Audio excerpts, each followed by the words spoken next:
Let's switch gears here a little bit and talk about demand for lithium, also talk about lithium mining, because lithium is so important. It is in batteries when it comes to electric vehicles. It's also included in iPhones, and the list goes on.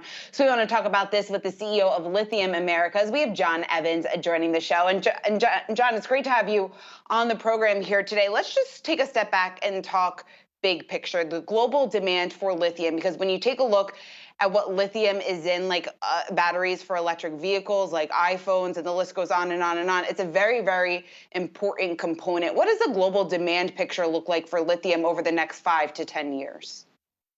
It's poised to grow really by orders of magnitude. If you look at where we are today versus where we're going to be in 2025 and in 2030, the industry is poised to grow by about 7,000%. So that's almost incomprehensible to think about that number, but the industry was quite small before and really has started to rapidly accelerate in growth as major automotive manufacturers have really made investment commitments to the industry itself. I think that's also been bolstered by positive policy in Europe and in Asia, and now in the United States. So we're really on the precipice of a really exciting growth for the lithium industry in general. The upside potential seems really, investors might want to pay attention to this, especially your stock's up 5% today, but you're off of the 52-week high. And the reason I bring that up is it seems like you got pulled down when a competitor reported earnings and couldn't give guidance as to where all of this was heading. So I wanted to ask you, does the world, when we used to talk about peak oil, is there going to be peak lithium? Are the mines, do we know the capacity for the mines to produce as the world needs, as you said, 3 times more by 2025? So there's plenty of lithium available. It's finding economic deposits and then developing them is really the challenge. It takes anywhere from 3 years for a brownfield deposit to up to 10 years if it's a greenfield deposit. So really development is key. And I know the major lithium producer you're talking about. I think the industry has come off a little bit its high in January. The whole theme has electric vehicles and clean energy. But if you look at year over year, it's really been quite an impressive amount of growth, I think, in the stock prices, not only in ours, but also in competing companies. There is plenty of supply, but we really need to get moving, especially in the United States and other regions of the world, in order to meet the demand, because we're already behind.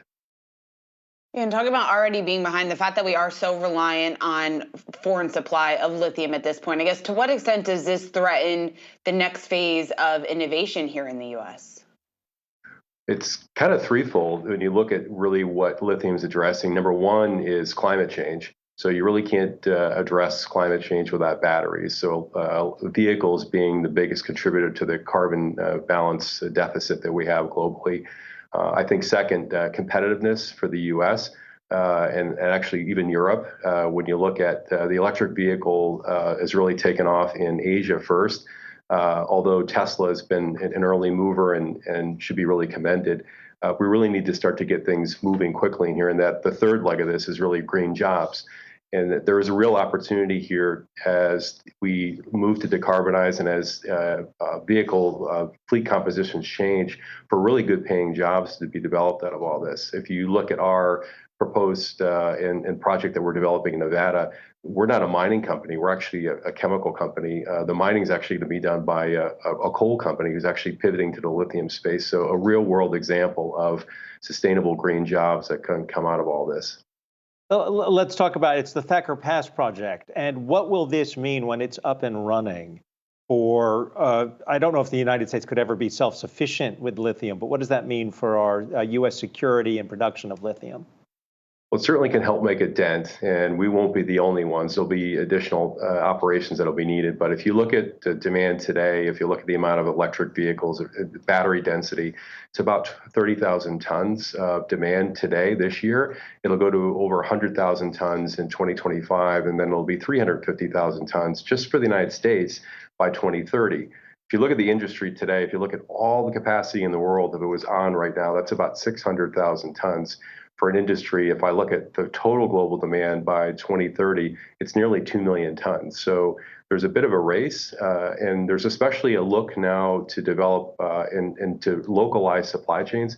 I certainly don't advocate the United States is going to be completely independent, but I think it's important for the U.S. to have domestic supplies of lithium, not only to supply the automotive manufacturers, but also to spur growth of the other areas of the supply chain around cathodes, anodes, and other aspects of batteries in general. Jon Evans, the CEO of Lithium Americas, thanks so much for taking the time to join us today.